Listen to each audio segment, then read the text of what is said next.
O cursinho começou em 2011 como uma iniciativa de DCE da Unicamp, do qual eu e alguns colegas fazemos parte, que é como se fosse um sindicato dos estudantes da universidade.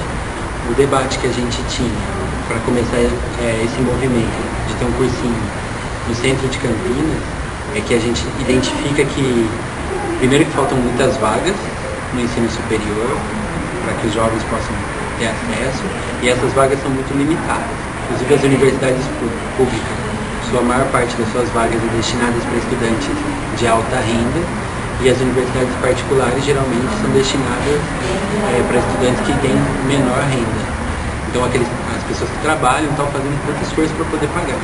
E aí nesse movimento a gente gostaria de criar a inclusão nessas universidades, porque é um direito garantido na Constituição, né? Educação.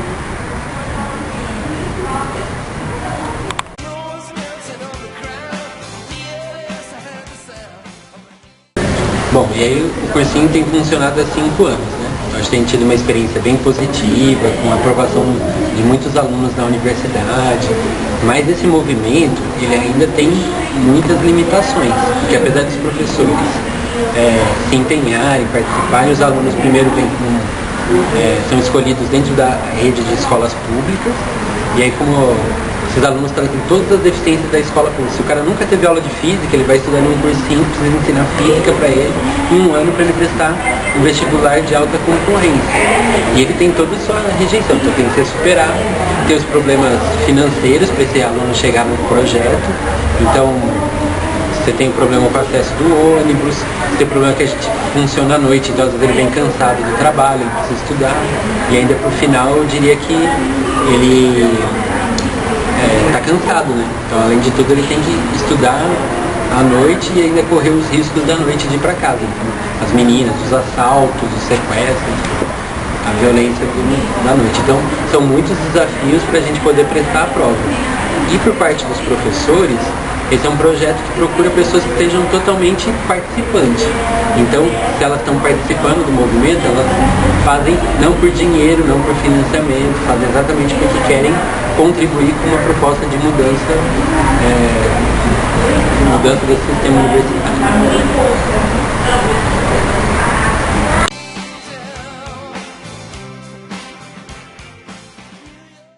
Se tem racismo na universidade? Muito. E acho que a gente pode dizer o seguinte, que desde a parte teórica do professor, que ele organiza sua grade de leitura sem trabalhar um autor negro, sem se preocupar sobre uma referência de uma pessoa que tenha feito uma contribuição. Então todos os autores que a gente lê é branco, é homem, é difícil ter alguém que tem uma contribuição diferente. E existe, só que ela é negada cotidianamente. Aí você também pode dizer, a sala de aula não tem a diversidade, né, na sala. Acabei de falar que entra 1% apenas de negros na universidade, e aí por isso que as cotas trariam essa diversidade. E onde que você vê o negro hoje dentro de uma universidade pública? Ele é sempre a pessoa que é o terceirizado do trabalho, que é a faxineira, a empregada, e ela é tratada quase como forma desumana, assim, né? Porque as pessoas não cumprimentam, não falam com ela, uma pessoa passa ali como se não existisse dentro daquele meio. E ela é tão essencial para o trabalho e para a coletividade da universidade. Então o negro tem é colocado no gueto, né, como a gente costuma dizer, dentro das universidades públicas. E as alunas mesmo, né? Às vezes as pessoas olham para elas como se fossem, quando tem uma aluna negra dentro da universidade, como se fosse a faxineira, ou como se fosse um estrangeiro que está chegando da África para fazer o seu intercâmbio, e que são os negros que a gente vê cotidianamente na universidade, vindos da África.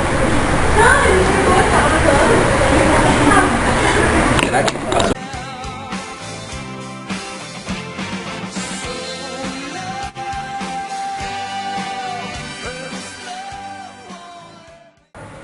O Cursinho Popular da Cidade dos Palmares é uma iniciativa ótima, na minha opinião, pois como é uma iniciativa social, né, não vê renda, não vê lucro nenhum para o cursinho, né? Então a gente vem aqui, estuda bastante, os professores ajudam bastante a gente, não tem remuneração nenhuma também. E isso ajuda a quem é mais pobre, não tem dinheiro suficiente para pagar um cursinho particular, a poder ter uma chance de entrar no vestibular e tal. E isso é importante porque o pessoal que trabalha, por exemplo, não tem oportunidade.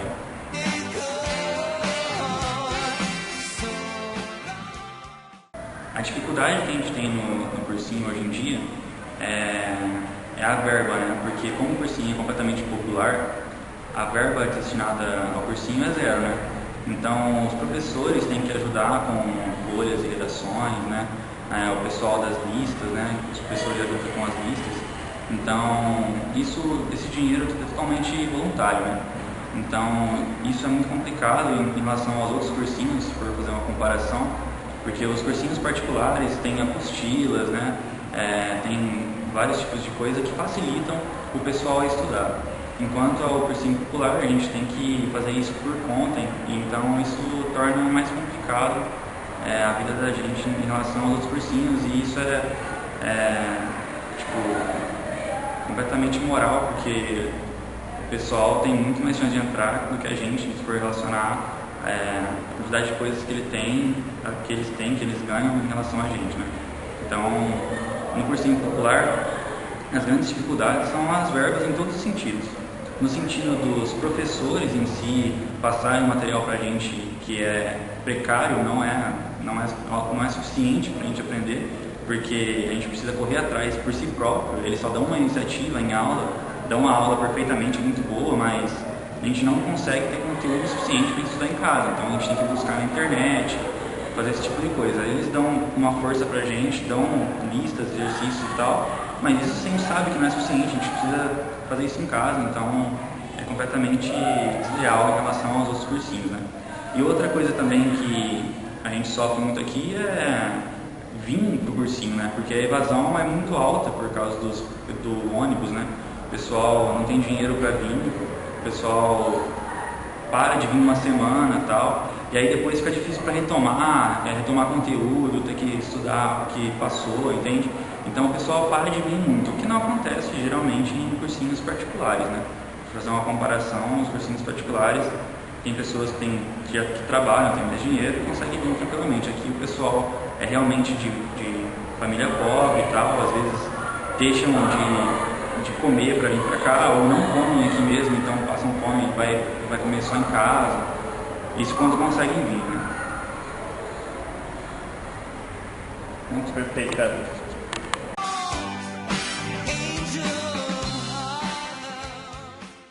O Cursinho Popular da Andara dos Palmares é um cursinho popular, completamente gratuito, que surgiu há mais ou menos 5 anos. E o objetivo dele é lutar para que jovens que fizeram escolas públicas, em geral jovens de baixa renda também, tenham mais chances de entrar na universidade, seja em universidades públicas, seja em universidades particulares de qualidade. Por quê? Esse projeto surge para oferecer essas oportunidades para que esses jovens cursem essa universidade, mas também porque, infelizmente, o número de vagas nas universidades brasileiras ainda é muito baixo. Em muitos países, não só da Europa, mas inclusive da América Latina, a gente já tem a universalização do acesso ao ensino superior, ou seja, todo aquele jovem que termina o ensino médio tem o direito automaticamente a ocupar uma vaga na universidade. No Brasil, a porcentagem de jovens que se formam no ensino médio e consegue acessar a universidade ainda é baixíssima, né? Em torno de 9% dos jovens em idade apta a cursar o ensino superior consegue acessar o ensino superior. Então, a maioria dos jovens sequer sonha em fazer uma universidade. A maioria deles termina o ensino médio e já vai trabalhar. E uma outra preocupação nossa, eu, por exemplo, fiz uma universidade pública, eu estudei na Unicamp, além disso eu também fiz o ensino médio em escola pública, é perceber que pessoas como eu, em geral, não entram na universidade. Conviver o tempo todo dentro da universidade com a sensação de que índios, negros, pobres, estudantes que fizeram escola pública não ocupam os bancos da universidade, né? Isso já é visível em cursos com menos prestígio, como um curso que eu fiz o curso de letras, que socialmente é um curso importante, mas ao mesmo tempo não é reconhecido, mas a gente também vê isso em cursos de alta demanda, como medicina, engenharia. Em alguns desses cursos, quase 100% dos alunos não estudou em escolas públicas. Ou seja, a universidade fala em nome da sociedade brasileira, mas a maior parte da sociedade, a maior parte dos jovens, não tem o direito de estar lá dentro, né? Então o cursinho surge para aumentar as chances desses jovens entrarem na universidade. A nossa luta, na verdade, é para garantir que esses jovens entrem, mas para que a universidade possa abrigar todos os jovens que queiram fazer o ensino superior, porque a gente acredita que uma educação pública e uma universidade pública são direitos de todo jovem. E uma das principais dificuldades que a gente encontra no nosso projeto é garantir que esses jovens que estudaram em escolas públicas e são jovens de baixa renda permaneçam no cursinho até o final. O cursinho já tem uma série de dificuldades. Os professores são todos voluntários, os materiais que a gente utiliza em aula são materiais que a gente confecciona e que a gente custeia com os nossos próprios recursos, né? Os educadores que dão aula aqui nesse projeto vêm também para o projeto com seus próprios recursos, mas esses não são os principais problemas. O principal problema é o fato de que a maioria desses jovens não consegue ficar no projeto até o final. E o principal motivo desse problema é a falta de condições financeiras para pagar o transporte, né? A gente percebe que o fato de alunos que fazem cursinhos pré-vestibulares não terem meia passagem, não ter o direito ao passe livre, por exemplo, faz com que eles não tenham condições de chegar até o projeto. Hoje, um jovem para ir e voltar até o projeto vai gastar por dia uma média de R$7. Isso pesa muito quando a gente está falando de jovens, filhos de trabalhadores ou jovens que têm que trabalhar para sustentar a família. O outro principal problema é a dificuldade que a gente encontra de, em um ano de cursinho, dar conta de conteúdos que correspondem, na verdade, a uma formação que aquele jovem deveria ter tido a vida toda. Então, a maioria dos adolescentes chegam aqui e, para eles, os conteúdos que a gente apresenta são completamente novos. Poucos deles têm a oportunidade de revisar. Então, acaba sendo uma segunda formação aqui no cursinho, que dificulta muito para a gente, porque a gente encontra desde jovens analfabetos funcionais a jovens que estudaram em boas escolas públicas e estão aqui só para revisar. E às vezes no ambiente da sala de aula a gente tem que lidar com toda essa diversidade sem reproduzir a mesma exclusão que muitos cursinhos particulares reproduzem, porque nos cursinhos particulares basta o aluno entrar na sala, acompanhar a aula do professor. Em geral esses cursinhos trabalham com o lema de aula dada, aula estudada, e o aluno por si só, né, tem que dar conta de estudar, resolver as suas dúvidas e estar preparado para a próxima aula. Como aqui a gente tenta não reproduzir esse tipo de prática, muitas vezes o ritmo das nossas aulas é mais lento, a gente realiza exercício em sala de aula, às vezes a gente precisa estender um conteúdo que num cursinho particular seria dado em uma aula, muitas vezes aqui a gente estende esse conteúdo por 3 semanas, porque a gente tenta respeitar os tempos de aprendizado desses diferentes jovens. Isso faz com que muitas vezes a gente tenha que deixar conteúdos importantes que são cobrados no vestibular de fora, mas mesmo assim a gente não reproduz essas formas pedagógicas violentas e excludentes que são praticadas em muitas redes de ensino. E a gente tem percebido que funciona, respeitar o tempo dos alunos, conhecer melhor a realidade deles, trazer os debates sobre a realidade deles e a realidade política do país para dentro da sala de aula, torna o processo pedagógico mais significativo, que em geral é algo que tanto a escola pública quanto muitas redes particulares não privilegiam, refletir sobre a realidade. E como a maioria desses alunos trabalha, não é estimulado pela família, tem dificuldades para chegar até o projeto, a gente tenta fazer com que pelo menos as aulas tenham significância política e pessoal para eles.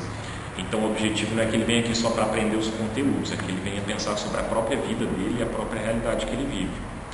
Dessa maneira ele já entra com uma outra perspectiva dentro da universidade, que a gente acredita que o ideal não é só entrar na universidade para fazer um bom curso, ganhar bastante dinheiro e depois esquecer desse passado ou dessa realidade que ele viveu antes de entrar na universidade. A nossa ideia é que esses mesmos jovens entrem e levem para dentro da universidade pública ou para a universidade particular toda essa forma de ver o mundo que a gente discutiu dentro do projeto.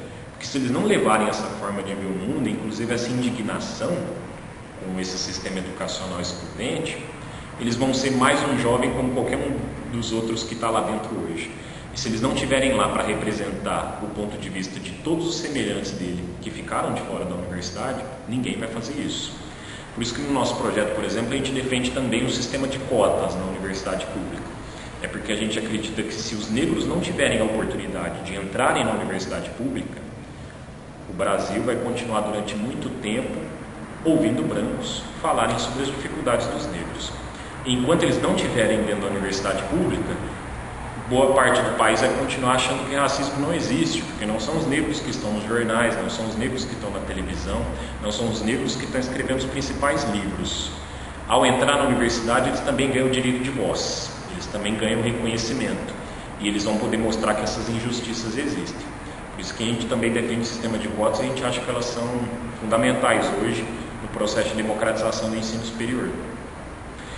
Só que quando esses jovens entram, a entrada já é uma grande barreira, porque o vestibular é muito concorrido, a gente percebe que se manter dentro da universidade é um outro grande desafio, porque a universidade pública não foi feita para receber esses jovens de baixa renda. Então, em geral, as bolsas de assistência estudantil, trabalho, transporte, alimentação e moradia são bastante restritas, e há uma grande competitividade para que elas sejam obtidas. Então, muitos jovens abandonam a universidade porque não têm condições de se manter lá, né? E outros precisam trabalhar para dar conta de estudar. Ou seja, mesmo durante o período de formação, boa parte desses jovens que vêm da escola pública continuam sendo excluídos, porque enquanto um jovem de escola particular não precisa trabalhar durante a graduação, porque tem todo o apoio da família, um jovem de baixa renda que estudou em escola pública em geral, quando não consegue assistência estudantil, precisa trabalhar para se manter na universidade. Logo, a formação dele também vai ser prejudicada, né? Por isso que uma luta que o cursinho também tem é para que depois que o jovem entre na universidade pública, ele lute por esses direitos, né? Para que ele amplie as condições dos semelhantes dele continuarem na universidade e para que ele amplie a luta pela democratização da universidade. Para quem sabe no futuro os cursinhos populares não precisem existir, já que a universidade pública vai ser direito de todos.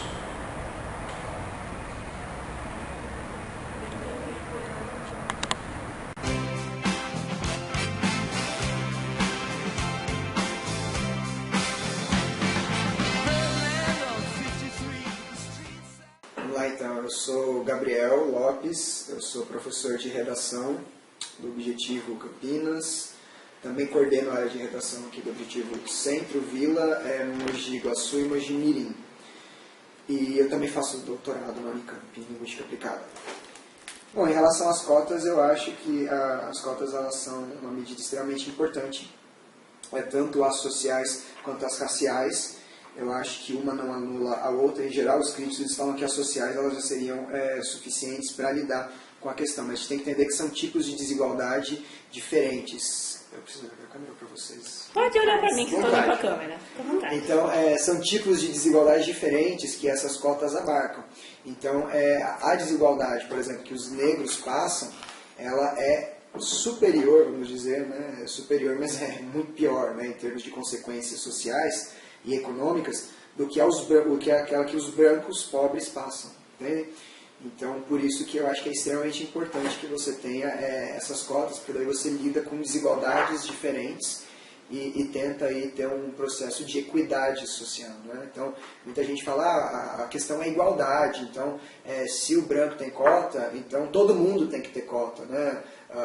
Na verdade, se o negro tem cota, então todo mundo tem que ter, né? Desde o pobre até o rico, né? Mas quando a gente fala de igualdade, que é o que a Constituição prevê, e mesmo eles dizem que o vestibular também tenta, né, dar essa chance para todo mundo, uma chance igual para todo mundo alcançar, eles não consideram um contexto. Então a igualdade não funciona quando você parte de contextos diferentes. Por isso que a gente fala de equidade, que é você criar mecanismos para que você nivele, né, o nível das pessoas. E a partir daí você tem então uma igualdade de fato, né, mas que parte da equidade. Então a gente até chama esses projetos como as cotas e tudo mais, políticas na verdade, né, de discriminação positiva.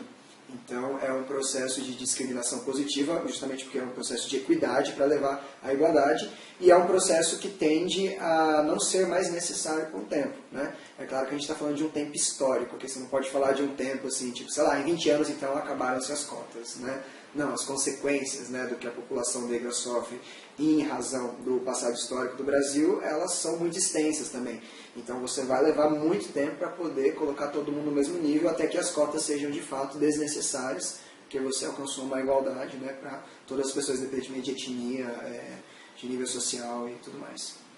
E digamos que as cotas são uma ferramenta que foi usada para resolver o problema atual, mas que precisa ir muito mais a fundo para que comece lá atrás no ensino, no garotinho lá no comecinho, para que ele chegue estruturado e tenha chance de concorrer igual a qualquer outro. Exatamente, porque se você fala o seguinte, ó, beleza, a partir de amanhã, falando de um mundo utópico agora, né, o ensino de todas as escolas vai ser super da hora, então todo mundo vai conseguir agora ter acesso ao mesmo ensino para poder chegar no vestibular legal. Peraí, tem gente que já não está mais no ensino básico. O que você faz com quem não está mais no ensino básico?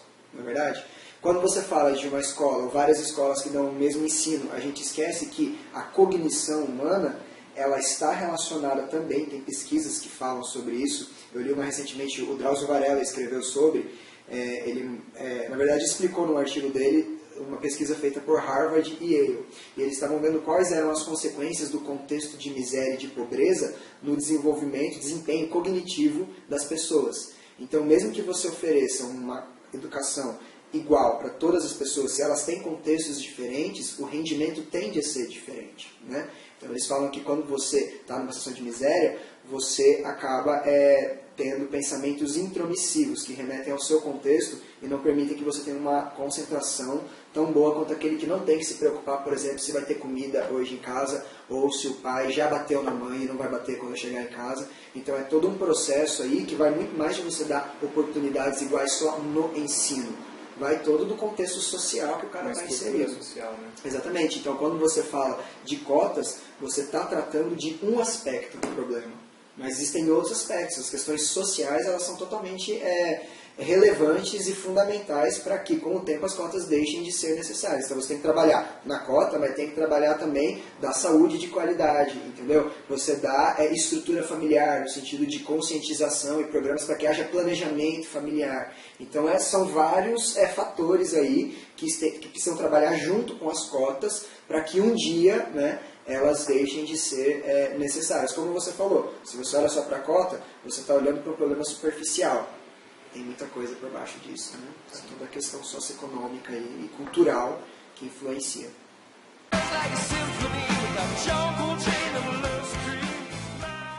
Bom, então não dá para falar de cotas e das questões sociais que eu mencionei antes, sem você também fazer uma ligação com o momento político brasileiro, né? Por quê? Porque dependendo da ideologia e mesmo das concepções de economia, de educação, saúde que um governo tem, você vai ter aí medidas específicas para lidar com essas áreas. Então, quando a gente fala do atual governo e o que ele está planejando, eu vejo que é um pouco problemático. Eles estão querendo repetir o que eles fizeram na Grécia, o que fizeram na Espanha, por exemplo, né? Então, eles aplicam medidas de austeridade, cortam programas sociais, mas não mexem, por exemplo, com taxações de grande fortuna, enfim, aumentam o imposto para quem tem um salário maior, né, para quem tem uma renda maior, e aí quem acaba sendo prejudicado é sempre a base aí da sociedade, que são as pessoas classe média para baixo, né?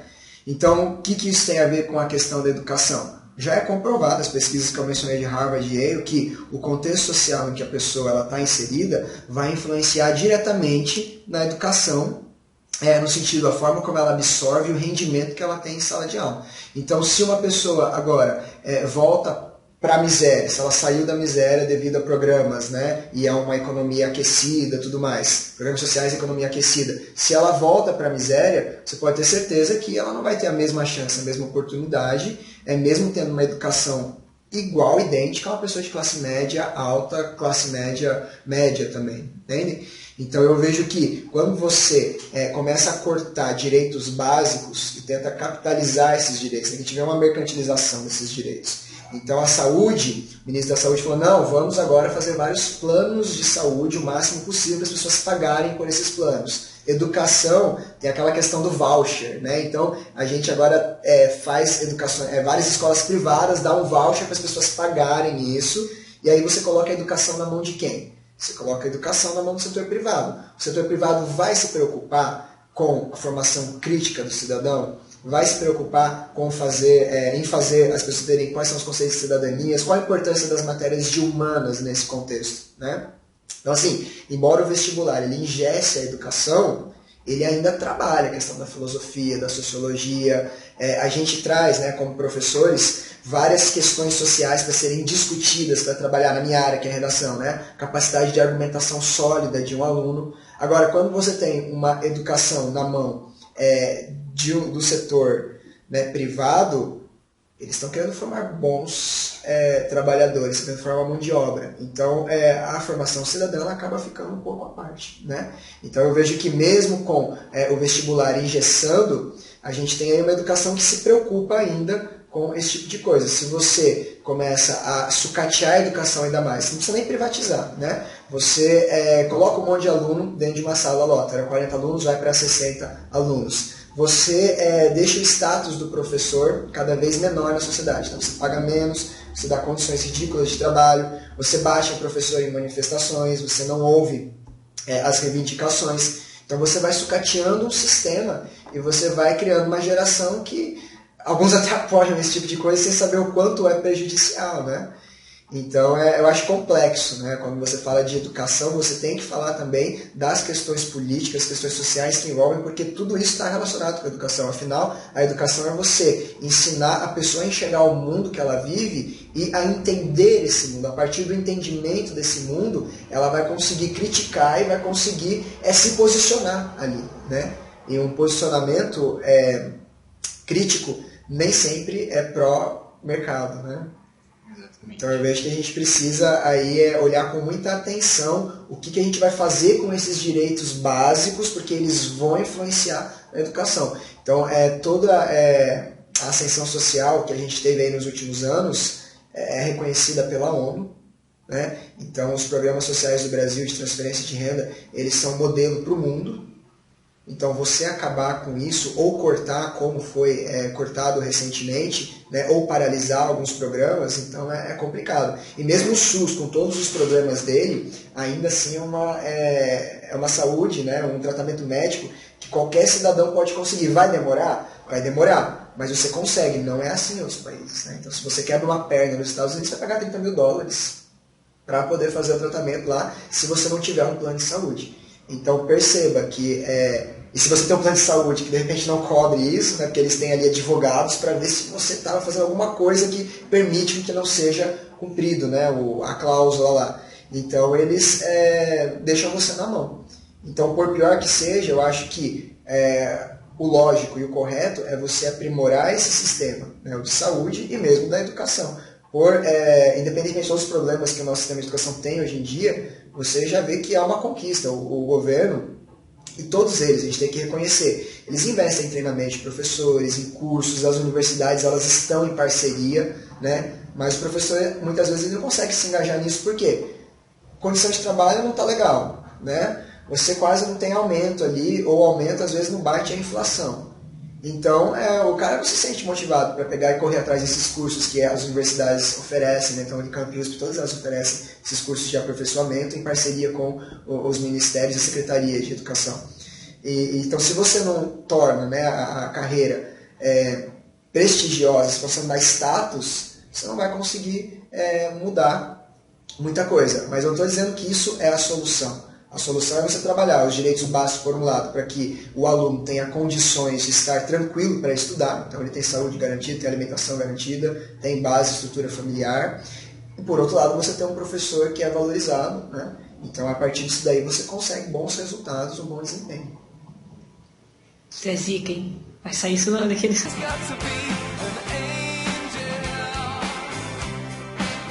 Quando a gente fala da realidade da educação brasileira, a gente fala de uma educação que avançou muito nos últimos anos, né? Então a gente percebe que existem investimentos aí tanto por parte dos governos, né? Governo federal, governo estadual, eles fazem alianças, né, com as universidades, produzem cursos de capacitação, existe uma tentativa constante de formar o professor. Por outro lado, aquelas questões salarial, que é complicado no Brasil, o professor ganha muito pouco, né, em relação ao tanto de trabalho que ele tem, porque o professor não trabalha só na escola, ele leva para casa o trabalho, tem que corrigir, tem que fazer aula, né, tem que ir para reunião de pais, para conselho, tudo isso é em outros horários, às vezes final de semana. Então você percebe que ele tem condições precárias de trabalho, muitas vezes, então você chega em salas destruídas, salas com muitos alunos. Então isso causa o quê? Causa um desprestígio na profissão. Tanto que a gente tem um déficit absurdo de professores na área de exatas. O pessoal que se forma em matemática e física vai para a bolsa, né? E não para a escola. Por quê? Porque não vai ganhar, não vai ter prestígio.